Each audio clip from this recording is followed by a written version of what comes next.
10-8 el saque.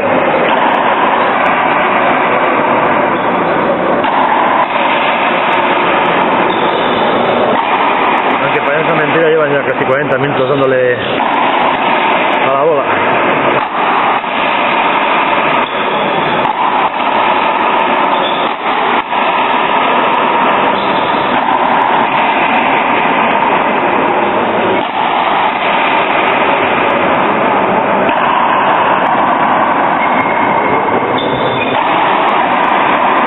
Como se vuelve en Benvenera.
una hora exactamente jugando.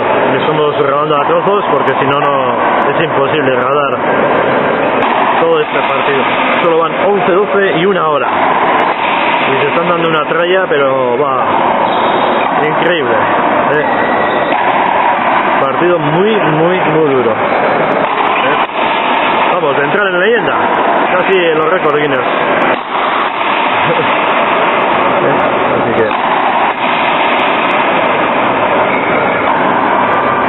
opa, mucho Borja.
Gracias a usted.